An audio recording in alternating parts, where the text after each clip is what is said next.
మంచిదండి. అందరూ సైలెంట్గా ఉన్నట్లయితే మన ముందు కొద్ది సమయాన్ని జాగ్రత్తగా మనం యూటిలైజ్ చేసుకుందాం. వాక్యంలోకి వెళ్ళే ముందు కొన్ని విషయాలు మీతో పంచుకోవాలని ఆశపడుతున్నాను. చర్చ్ ఎంత నీట్గా డెకరేషన్ చేయడానికి మొదటిగా దేవుడు కారణమైతే, రెండవగా బాను అండ్ సండే స్కూల్ పిల్లలందరూ కలిపి చక్కగా నీట్గా ఒక పద్ధతిగా చూడముచ్చటిగా డెకరేట్ చేశారు. దేవుడు బహుగా దీవించిన కాక ఆ శ్రమ తగ్గట్టుగా అధికమైన దీవులు వచ్చిన కాక మంచిది. డెకరేషన్ అయితే బాగుంది, కానీ అవన్నీ ఎక్కడి నుంచి వచ్చాయి మాత్రం మీకు డౌట్ వచ్చిందా? లేదు, నాకైతే వచ్చింది. అవన్నీ ఎక్కడి నుంచి వచ్చాయి? దేవుడు ఇచ్చాడు అంతే. ఎవరి ద్వారా ఇచ్చాడు అన్నది తర్వాత విషయం, అది సెకండరీ. ఎవరు ఇచ్చారు? దేవుడు ఇచ్చాడు. దేవుడు తన కార్యాలని జరిగించుకుంటూ వెళ్తాడు. అందులో ఎవరైతే పారిభాగస్తులు అవుతారో వారికి అధికమైన దీవులు వస్తాయి. ఆమేన్. అందుకే ప్రతి కార్యానికి మనం ముందు ఉండాలి. ఒక అడుగు మీరు వేస్తే మీకోసం దేవుడు 100 అడుగులు సిద్ధపరచి ఉంచుతారు, అధికంగా అభివృద్ధి రావడానికి. దేవుడు దీవించును గాక. మంచిది. వాక్యంలోకి వెళ్ళిపోదాం. ఒక 5-10 నిమిషాలు మాత్రమే శ్రద్ధ కలిగి మీరు అందరూ నన్ను చూస్తే నేను 5 నిమిషాలు ముగించేస్తాను. పక్కన చూస్తే అరగంట ముగిస్తాను, వెనక్కి చూస్తే గంట. మీ ఇష్టం, మరి మీ చేతుల్లో ఉంది. అయితే కొంచెం జాగ్రత్తగా గమనించినట్లయితే వాక్యంలోంచి మిమ్మల్ని 1, 2, 3, 4 ప్రశ్నలు అడగాలని నేను ఆశపడుచున్నాను. వాటి కోసం నేను గిఫ్ట్లు కూడా ఇచ్చాను, గిఫ్ట్లు కూడా తెచ్చాను. ఓకే, గిఫ్ట్లు ఇస్తాను. జాగ్రత్తగా వినండి, జాగ్రత్తగా వినండి, జాగ్రత్తగా వినండి. అందరం కూడా కొత్త బట్టలు వేసుకున్నాం. క్రిస్మస్ సందర్భంగా డెకరేషన్ చక్కగా చేసాం, హ్యాపీగా ఉన్నాం. ఇంకా పిండి వంటలు చేసుకుంటున్నాం. క్రిస్మస్ అంటే నేను చెప్పిన ఈ 4 విషయాల్లో ఏది మొదటి స్థానం వస్తుందో నాకు చెప్తే వారికి నేను ఒక మంచి గిఫ్ట్ ఇస్తాను. నేను చెప్తాను. ఆప్షన్స్: ఏ డెకరేషన్, మంచి డ్రెస్సెస్, ఇంకా పిండి వంటలు, ఇంకా చెప్పండి, ఇంకేదో చెప్పండి.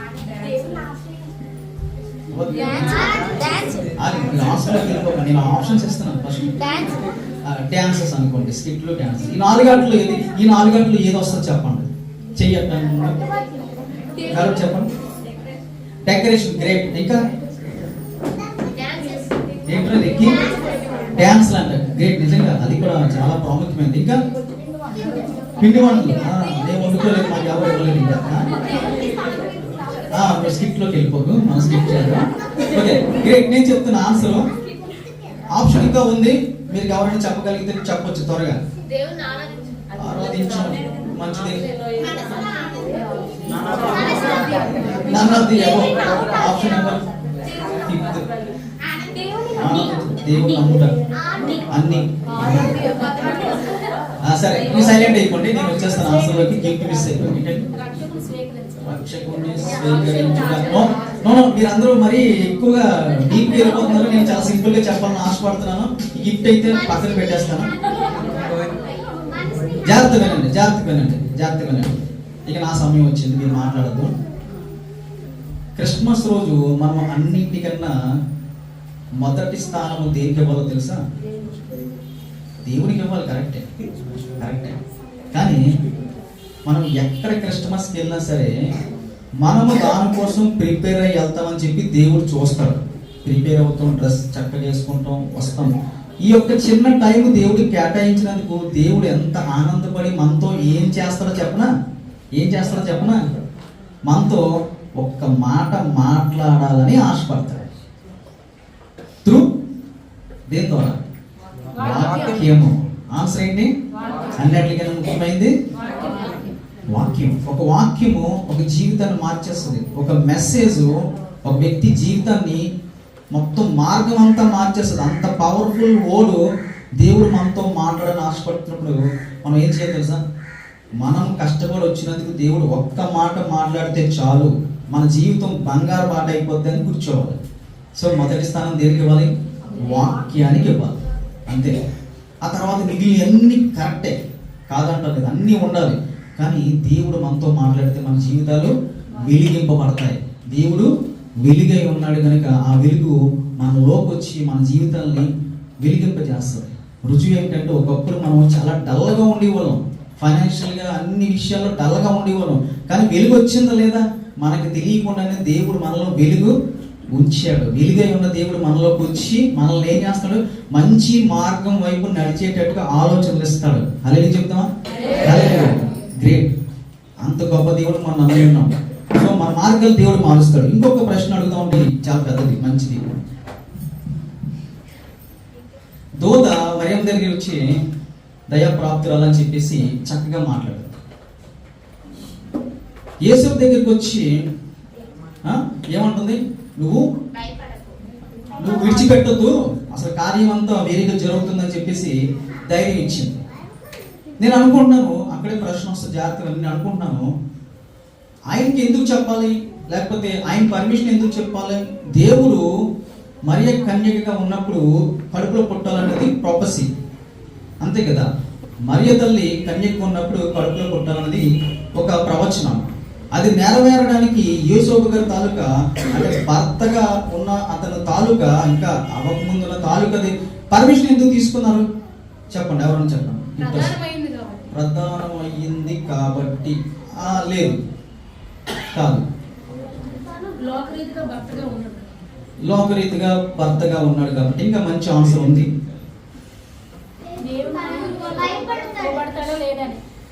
లోబడతాడో లేదు, అసలు అంత సంబంధం లేదండి. మరియం తల్లితోని దేవుడితో సంబంధం ఉంది. ఆ కడుపులోంచి రావాలంతే. అది ఒక ప్రోగ్రామ్. యేసోపు గారితో ఏమీ అక్కడ లింకప్ లేనే లేదు. అసలు చెప్పాలి ఎందుకు? ప్రవచనం ఎలా వస్తుంది? తనకు చెప్పమని ప్రవచనం లేదే. మరియం తల్లి కోసం ప్రవచనాలు ఉన్నాయి, ఆయన కోసం ప్రవచనాలు ఏమి లేవు.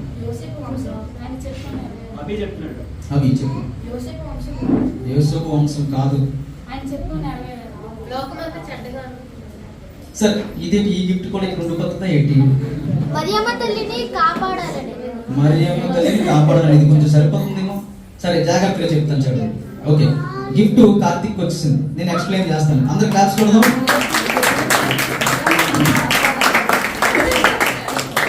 ఓకే, జాగ్రత్తగానండి. ఇందులోని ఈ యొక్క ప్రశ్న జవాబుల్లోని ఇది సరదాగా ఫన్నీగా జరుగుతున్న ఒక మంచి విషయం దాగుంది. జాగ్రత్తగా గమనించాలి. ఏంటంటే, మరియం తల్లి కన్యకగా ఉన్నప్పుడు యేసుక్రీస్తు వారు పుట్టాలి.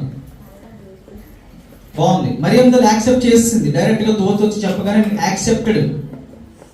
ఏమని చెప్పిందంటే, నువ్వు పెళ్లి చేసుకోక ముందే నీకు కడుపు వస్తుంది, నీ కడుపులోంచి రక్షకుడు వస్తాడు అనగానే మరియం తల్లి కొంచెం భయపడినా సరే ధైర్యంగా ఓకే ఒప్పుకుంది. ఒప్పుకునేటప్పుడు మరియం తల్లి హృదయంలో ఉన్న ఆలోచన ఏంటో తెలుసా?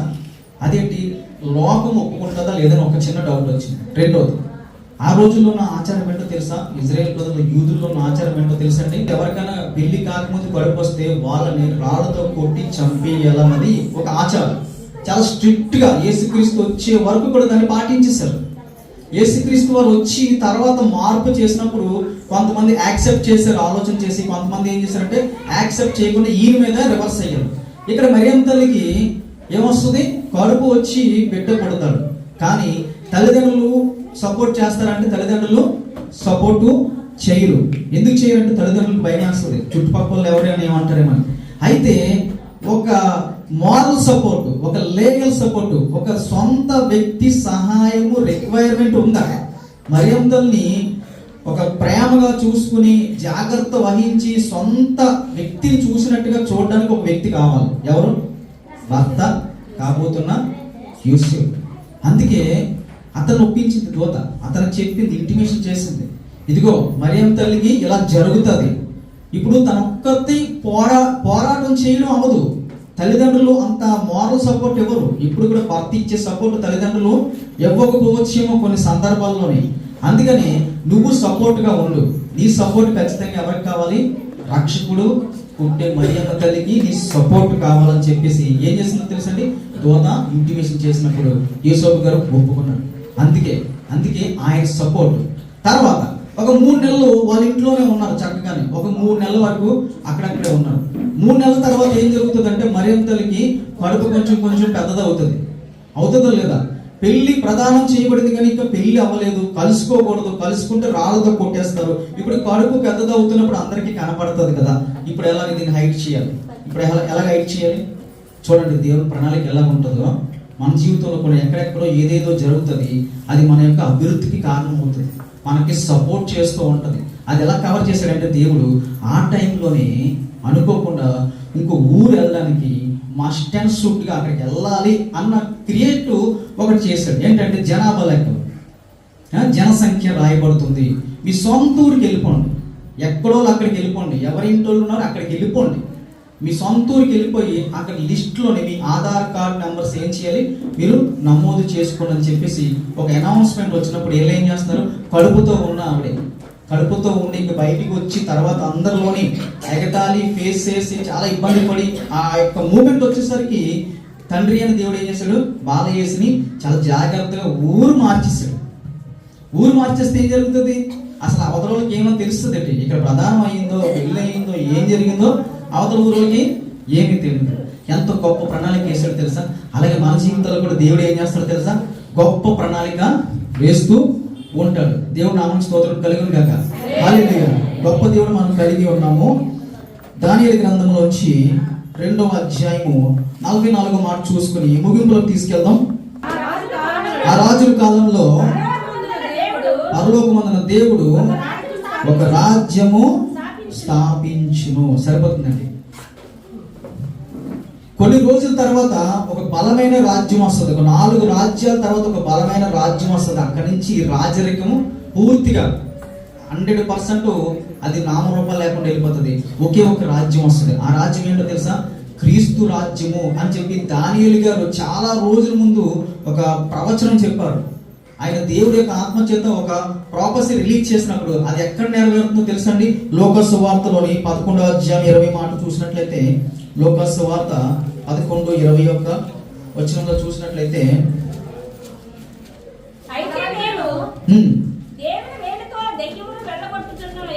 ఎడల నిశ్చయముగా దేవుని రాజ్యము మీ వద్దకు వచ్చి ఉన్నది. యేసుక్రీస్తు వారు చెప్తున్నారు. ఏమన్నారు తెలుసా, ఒక రాజ్యం వస్తుందని చెప్పి దానిలో ప్రవక్త చాలా సార్లు చెప్తే ఇక్కడ ఏమన్నారు, నిశ్చయముగా ఆ రాజ్యం మీ వద్దకు వచ్చి ఉన్నది. ఎందుకంటే కొన్ని కార్యాలు సూచనలుగా జరుగుతాయి. ఆయన రాజ్యం వచ్చినప్పుడు కొన్ని కార్యాలు సూచనలుగా జరుగుతాయి. జరిగినప్పుడు ఆయన రాజ్యము ఏమొస్తుంది, మీ ముందుకు వస్తుంది. గొప్ప ప్రణాళిక అండి. దేవుని యొక్క రాజ్యము స్థాపించడం అన్నది చాలా గొప్ప ప్రణాళిక. అందులోని నీవు నేను ఉండడం అన్నది ఇంకా గొప్ప ప్రణాళిక. దేవుడు మనల్ని ఎంచుకున్నాడంట. ఏం చేశాడండి, మనల్ని ఎంచుకున్నాడు, మనల్ని సెలెక్ట్ చేసుకున్నాడంట. దేనికి, పరలోక రాజ్యంలో మనకి గృహాలు కట్టి శాశ్వత జీవం ఇవ్వడానికి దేవుడు మనల్ని ఎంచుకున్నాడు. దేవుడి యొక్క ఎంపికలో నీవు నేను ఉన్నాను. మనం బయట లేము. మన దేవుడి యొక్క కనుదృష్టిలో ఆధీనంలో సెలెక్టెడ్ లిస్ట్లో నీవు నేను ఉన్నాము. అదే రాజ్యం కింద పిలువబడుతుంది. క్రైస్తవులు అనబడిన వారిలోంచి, క్రైస్తవులు అనబడిన మొత్తం గుంపులోంచి దేవుడు కొంతమందిని ఎంపిక చేసుకుంటున్నాడు. క్రైస్తవులు అందరినీ కాదు, ప్రపంచ క్రైస్తవులు అందరినీ దేవుడు ఎంచుకోలేదు. వాళ్ళు చాలా మట్టుకు వస్తున్నారు, నామకార్థంగా వెళ్ళిపోతున్నారు. కానీ అందులో కొంతమంది నిన్ను నన్ను ఏం చేస్తున్నాడు తెలుసా, ఎంచుకున్నాడు, పిక్ చేసుకున్నాడు, మనల్ని సెలెక్ట్ చేసుకున్నాడు. మనల్ని దేవుడు సొంత బిడ్డల కింద సెలెక్ట్ చేసుకున్నాడు. మనం ఇప్పుడు కూడా ధైర్యంగా ఉండాలి. ప్రతిసారి మీకు చెప్పడం జరుగుతుంది, మనం చాలా అదృష్టవంతులం. మనల్ని దేవుడు ఏర్పాటు చేసుకున్నాడు, మనల్ని చూస్తున్నాడు, మన బాధలు ఆయన స్పందిస్తున్నాడు. మనం ప్రార్థన చేస్తే ఆయన కార్యాలు చేస్తున్నాడు. మన పరిస్థితిని కొంచెం కొంచెంగా మనకి మెరుగు చేస్తున్నాడో లేదో చెప్పండి. ఎంతమంది మా జీవితాలు కొంచెం మెరుగు అయ్యాయి అని చెప్పి మనస్ఫూర్తిగా ఒప్పుకోగలుగుతారు దేవుని సన్నిధిలో? మెరుగు అవ్వలేదని చెప్పండి. దేవుడు ఇంకా ముందుకి ముందుకి ముందుకి ఇంకా గొప్పగా మిమ్మల్ని ఉంచబోతున్నాడు. ఆమేన్. గొప్ప జీవితాలు మీకు ఇవ్వబోతున్నాడు. ఈ రోజు ఉన్న జీవితానికి ఆర్థిక రెట్లు దేవుడు దీవెన ముందు ముందు ఇవ్వడానికి సిద్ధంగా ఉన్నాడు. అది స్లోగా ఇవ్వాలి. ఒక్కసారి ఇస్తే మనం దాన్ని తట్టుకోలేము, దాన్ని మనం బరువు మోయలేము. ఒక్కసారి మీ ₹1,00,000 లాటరీ వస్తే మొత్తం మీ మైండ్ సెట్ అంతా మారిపోతుంది తెలుసండి. అప్పుడు సొంత వాళ్ళు ఉండరు, బయట వాళ్ళు ఉండరు, మాట తీరు మారిపోద్ది, ఆలోచన తీరు మారిపోద్ది, మొత్తం అంతా మారిపోతుంది. ₹1,00,000 వస్తే తెలుస్తుంది. అంతవరకు లేదు, నేను చాలా గొప్పవాడిని అంటారేమో, నేను గొప్పదాన్ని అంటారేమో. లేదు, నేను చెప్తున్నాను, డబ్బు వచ్చి పడింది అనుకోండి మొత్తం సెట్టింగ్ అంతా మారిపోతుంది. మన మైండ్ సెట్. దేవుడు ఏం కనపడతాడు, షాపింగ్లు కనపడతాయి, ఫుడ్ కోర్ట్లు కనబడతాయి, మంచి మంచి హోటళ్ళు. వైజాగ్లో కొత్తగా రెస్టారెంట్ పెట్టారంట, టేస్ట్ చేయాలి. చెన్నై షాపింగ్ మాల్ వచ్చిందంట, ఒకసారి విజిట్ చేయాలి. ఏంటి ఇలా కనిపిస్తుంది, డబ్బులు చేతులు ఉంటాయి. అదే డబ్బులు లేకపోతే ఆ షాపింగ్ మాల్కి మనకి ఏ లింక్ ఉండదు. డబ్బులు ఉంటేనే షాపింగ్ మాల్ గుర్తొస్తుంది. స్తోమత ఉంటేనే మనకి పరుగులు పెట్టాలనిపిస్తుంది బయట, లేకపోతే సంతోషంగా ఇంట్లో కూర్చొని టీవీ చూస్తాం, మంచిదండి. అయితే పిలుపు రాసిన పత్రికలో 2వ అధ్యాయము 6వ మాటలు చూసుకుని ముగింపు చేద్దాం. పిలుపుకి రాసిన పత్రిక 2వ అధ్యాయము 6వ మాట, ఆయన దేవుని స్వరూపము కలిగిన వాడై ఉండి దేవునితో సమానముగా ఉండుట విడిచిపెట్టకూడని భాగ్యముగా ఎంచుకొనలేదు. ఇక్కడ జాగ్రత్తగా ఉండండి, చాలా జాగ్రత్తగా. ఈ వాక్యము మనం చిన్నప్పటి నుంచి చదువుతున్నాం, కానీ ఇందులో ఒక చాలా పెద్ద విషయం దాగి ఉంది. ఆయన యేసుక్రీస్తు వారు దేవునితో సమానముగా, అంటే ఈక్వల్ టు గాడ్, దేవునితో సమానముగా ఉండే ఆ యొక్క భాగ్యము గొప్పదానిలో ఎంచుకోలేదంట. ఆయన దాన్ని ఫీల్ అవ్వలేదంట. నేను అంత గొప్ప దేవునితో సమానంగా ఉండే స్థాయి నాది అని చెప్పి ఇప్పుడు కూడా లోపలి గర్వపడలేదంట. అంత గొప్ప స్థాయిని కూడా దేవుడు ఏం చేశాడు తెలుసా? భూమి మీదకి వచ్చి తన స్థాయిని తగ్గించుకున్నాడు. ఎలా తగ్గించుకున్నాడు? మీకు ఎగ్జాంపుల్ చెప్తాను. మన తిరుపతి దేవస్థానంలోని చాలా మంది అక్కడికి వెళ్ళి ఆ గుండ్లు కొట్టించుకుంటూ ఉంటారు, తలనీళ్ళు అర్పిస్తూ ఉంటారు. ఎందుకు అర్పిస్తారంటే వాళ్ళకి ఏదో మొక్కుబడి చేసుకుంటారు. ఏంటి? పెళ్ళి అయితే, ఉద్యోగం వస్తే, ఏదైనా పాస్ అయితే, ఎగ్జామ్స్ పెట్టుకుంటారు. అక్కడికి వెళ్ళి గుండు చేసుకున్న వాళ్ళందరికీ మరి జీవితంలో ఒక్క వెంట్రుకు కూడా రాదని చెప్పి ఆ ఫైనల్ గా తెలిస్తే ఎంతమంది వెళ్తారు? ఎంతమంది మొక్కుకుంటారు? చెప్పండి. మళ్ళీ తిరిగి వచ్చేస్తాయని ధైర్యంగా తలనీళ్ళను మొక్కుకుంటారు. లేదు, పరీక్ష పాస్ అయితే నేను ఒక వేడి ఇచ్చేస్తానని ఎవరైనా మొక్కుకుంటాడా? ఒక చిటికి వేలు చిన్న మొక్కిస్తానని మొక్కుకుంటారా? అవి మళ్ళీ తిరిగి రావు. ఆ పెయిన్ వెంట్రుకలు మాత్రం ఇచ్చేస్తారు. ఎందుకంటే అది చాలా ఈజీగా వచ్చేస్తుంది, మళ్ళీ మనం ఏం కష్టపడకుండా వచ్చేస్తాయి. అర్థమవుతుందండి? ఇక్కడ జాగ్రత్తగా గమనించండి. యేసుక్రీస్తు వారు తండ్రితో సమానంగా ఉండే హోదాలో ఉన్నాడు. ఎలా ఉన్నాడండి? యేసుక్రీస్తు వారు తండ్రితో సమానంగా ఉన్న హోదాలో ఉన్నాడు. ఇప్పుడు డిస్కషన్ జరుగుతుంది ఎక్కడ? పరలోకంలోనే. తండ్రి చెప్తున్నాడు, బాబు నువ్వు ఇలా వెళ్తావా? ఎక్కడికి? భూలోకానికి. ఎందుకు?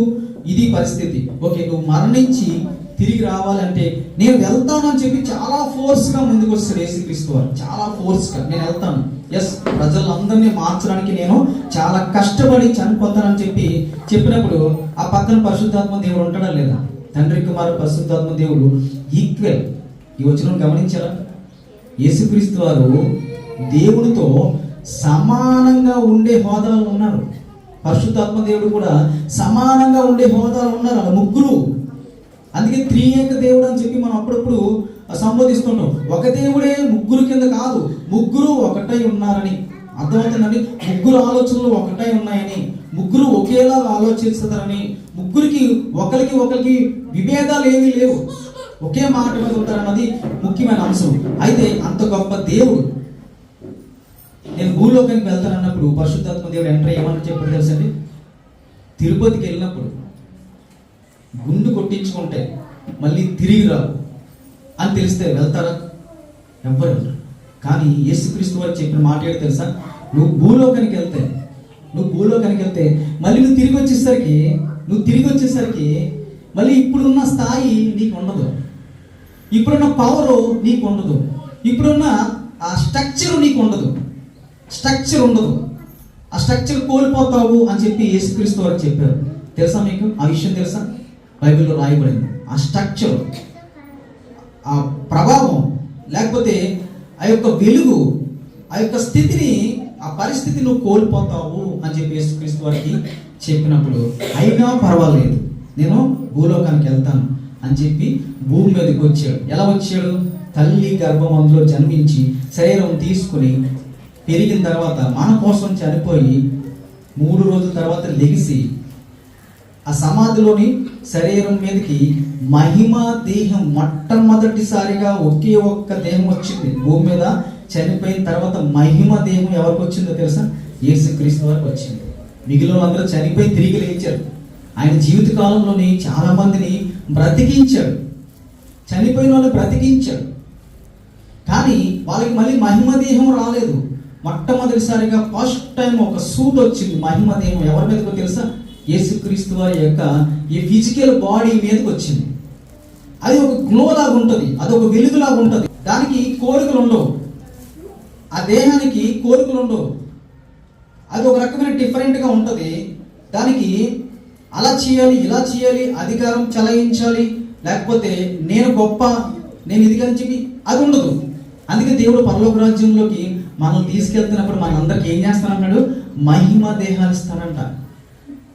ఓకే, ఇక్కడ ఒక ప్రశ్న, ఇంకా 2 ఉన్నాయి కదా. ఒక ప్రశ్న, పరలోక రాజ్యంలోని ఒక 100 మంది సెలెక్ట్ అయితే అందులో ఎంతమంది లేడీస్ ఉంటారు, ఎంతమంది బాయ్స్ ఉంటారు? మన చర్చిలో లేడీస్ ఎక్కువ ఉంటారని చెప్పేసి కాపీ పేస్ట్ చేసేస్తున్నారు మీరు.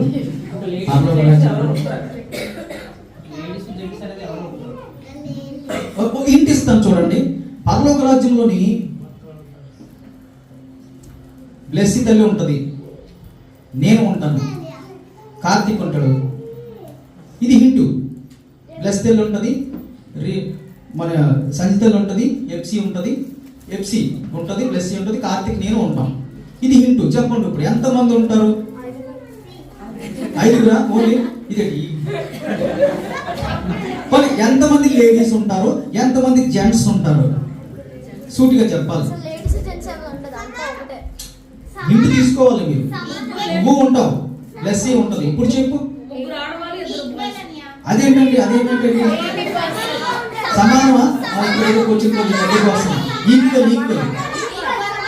సరే, సో ఈక్వల్గా చెప్పండి. సమానంగా ఉంటారు, సమానంగా ఉండరు. హెచ్చు తగ్గులు అంటే బాయ్స్ ఎక్కువ మంది, లేడీస్ తక్కువ మంది. లేడీస్ ఎక్కువ మంది. డామినేషన్ చూసారు, ఎక్కువ మొదలైపోయింది. లేడీస్ డామినేషన్, లేడీస్ ఎక్కువ, జెంట్స్ తక్కువ. ఈక్వల్ గా ఉంటారు. సరే ఏంటంటే గిఫ్ట్స్ అన్ని ఇక్కడే ఉంటాయి. దేవుడు మళ్ళీ ఒకసారి రిపీట్ చేయి. అందరూ కూడా మహిమ దేహం ధరించుకొని అందరూ ఉంటారు.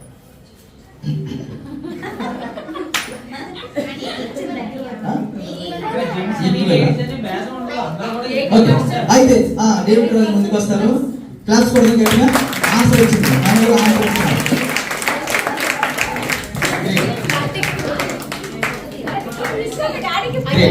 ఓకే, నేను ఎక్స్ప్లెయిన్ చేస్తాను, జాగ్రత్తగా వినండి. సరే, ఎక్స్ప్లెనేషన్ చేస్తాను, జాగ్రత్తగా వినండి. అక్కడ ఎంతమంది బాయ్స్ ఉంటారో, ఎంతమంది గర్ల్స్ ఉంటారో కౌంటింగ్ నేను చెప్తాను. జాగ్రత్తగా కౌంటింగ్, మళ్ళీ మర్చిపోకూడదు. కౌంటింగ్ చెప్తాను, జాగ్రత్తగా గమనించాలి. ఒకవేళ ఎగ్జాంపుల్గా ఒక 4 బాయ్స్ ఉన్నారు, ఒక 4 లేడీస్ ఉన్నారు, పోనీ ఒక 5 లేడీస్ ఉన్నారు, 4 బాయ్స్ ఉన్నారు. ఇప్పుడు పెళ్ళిళ్ళు ఎలా చేసుకుంటారు? అక్కడ పెళ్ళిళ్ళు ఉంటారు, నో మ్యారేజ్.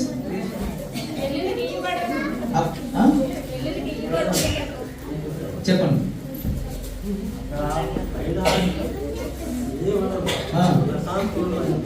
అది ఓకే, ప్రశాంతంగా ఉండాలంటే నువ్వు యాక్సెప్టెడ్. ఏముంది,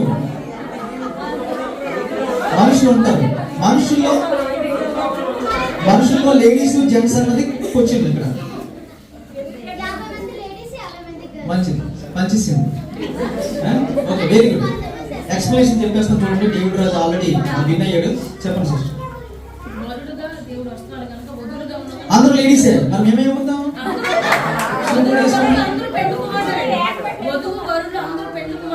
అంటే మేము ఇప్పుడు లేడీస్ అయిపోవాలా? అయితే మేము ఒప్పుకోం.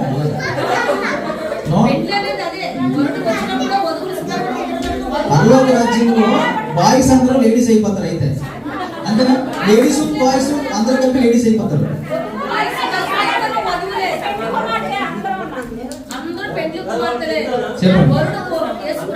అది అర్థమైంది. సరే, ఓకే, గ్రేట్. అందరూ చెప్పింది కూడా ఆల్మోస్ట్ రాంగ్. సరే, జాగ్రత్త వినండి, చెప్తాను. వరుడు యేసుక్రీస్తు, వధువు సంఘం. ఇది పరలోక రాజ్యానికి సంబంధించిన పదం కాదు. అది పరలోక రాజ్యంలో సంబంధించిన అసలు పదమే కాదు. దీనికి దానికి సంబంధం లేదు. అది భూలోకానికి సంబంధించిన పదం. ఎందుకు చెప్తానంటే, ఒక భార్య భర్త నిజంగా ఒకరినొకరు ప్రేమించుకుని ఉంటే ఎలాంటి మంచి గుడ్ రిలేషన్ ఉంటుందో దాన్ని మనకి ఎక్స్ప్లెయిన్ చేస్తున్నాడు అంతే ఇక్కడ. అంతే, అంతకన్నా ఏం లేదు. అది పరలోక రాజ్యంలో మళ్ళీ మీరు అందరూ ఆడవాళ్ళు అయిపోండి, నేను మగోళ్ళగా ఉంటాను, సూట్ వేసుకొని మీ అందరూ సీరలు కట్టుకున్నా అంటే మేము ఒప్పుకోం కదా. సరే, ఓకే, మన మెయిన్ పాయింట్కి వచ్చేస్తాం చూడండి. పరలోక రాజ్యంలోని బాయ్స్ ఎంతమంది ఉంటారో చెప్తాను, లేడీస్ ఎంతమంది ఉంటారో చెప్తాను. జాగ్రత్త. పెళ్లి విషయానికి వస్తే పెళ్లి లేవని చెప్తారు. గుర్తుపెట్టుకోండి, పరలోక రాజ్యంలోని అట్మాస్ఫియర్ వేరుగా ఉంటుంది. భూలోకంలో ఉన్న అట్మాస్ఫియర్ కాదు. పరలోక రాజ్యంలోని మనకి ఇప్పుడున్న లేడీస్కి లేడీస్ మైండ్, బాయ్స్కి boys mind, boys type of mind, లేడీస్కి లేడీస్ టైప్ ఆఫ్ మైండ్ ఉండవు. ఒకవేళ ఉంటే బాయ్స్ అందరూ మళ్ళీ బాయ్స్ లాగా ఆలోచిస్తారు, ఏదో కొటేషన్ ఉంటుంది. లేడీస్ అందరూ మళ్ళీ లేడీస్ లాగా ఆలోచిస్తారు. బాయ్స్ అందరూ లేడీస్ కోసం, లేడీస్ అందరూ బాయ్స్ కోసం ఆలోచించుకుంటే అది భూలోకం అయిపోతుంది. అవునా కాదు? చెప్పండి. పైన చెడు ఆలోచనలు ఉండవు. మనం ఉంటాం, బాయ్స్ ఉంటారు, లేడీస్ ఉంటారు. కానీ మీరు బాయో లేడీయో మీకు తెలీదు, మీరు లేడీయో బాయో మీకు తెలీదు.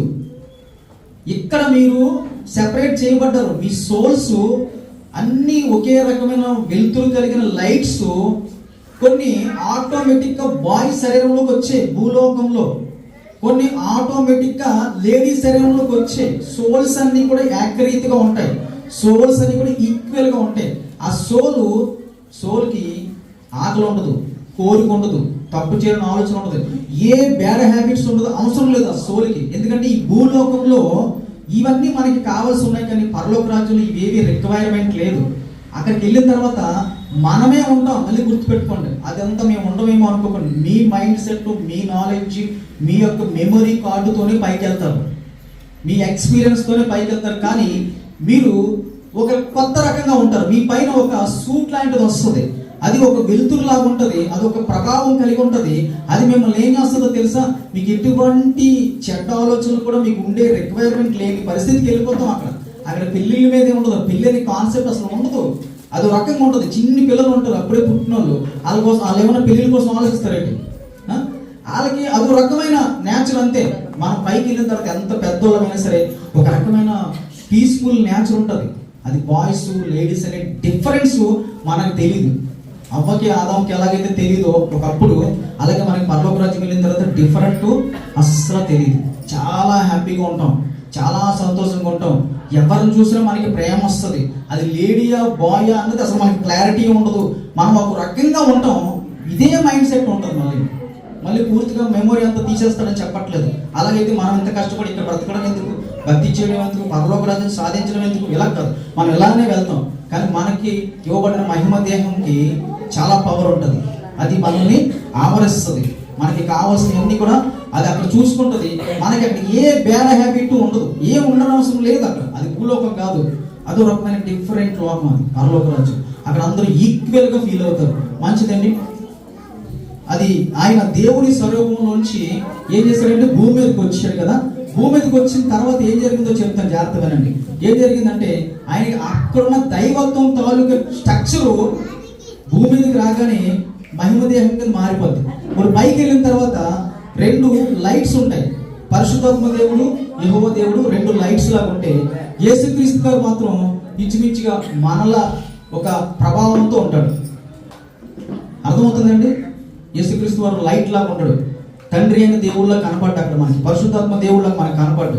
మనలాగా ఒక హ్యూమన్ లాగా ఒక ప్రభావంతో వెలుగుతో కనబడతాడు మనకి. ఆ యొక్క నేచర్, ఆ స్ట్రక్చర్ దేవుడు ఇలాగ అయిపోతాను ముందుగా చెప్తే ఏం చేస్తాడు తెలుసా? ఎస్, నేను ఒప్పుకుంటానని చెప్పేసి నా యొక్క పరిస్థితిని నేను తగ్గించుకుంటాను. రేపు ఉదయం నేను తిరిగి ఇక్కడికి మళ్ళీ యాజ్ ఈజీగా రాను అని తెలిసినా సరే దేవుడు ఏం చేస్తాడు? మనల్ని ప్రేమించి భూమి మీదకి వచ్చి మన కోసం ప్రాణం ఇచ్చి తన యొక్క పరిస్థితి అంతా కూడా మార్చుకున్నట్టుగా మనం చూస్తూ ఉంటాం. ఇంకొక మాట చదువుకొని మనం ముగించేద్దాం. బైబిల్ గ్రంథం నుంచి ఒక్క మాట, ఆదికాండము 3:15 చూద్దాం, చూసేసి ముగించేద్దాం. 3:15 సమయం అయిపోతుంది. మరియు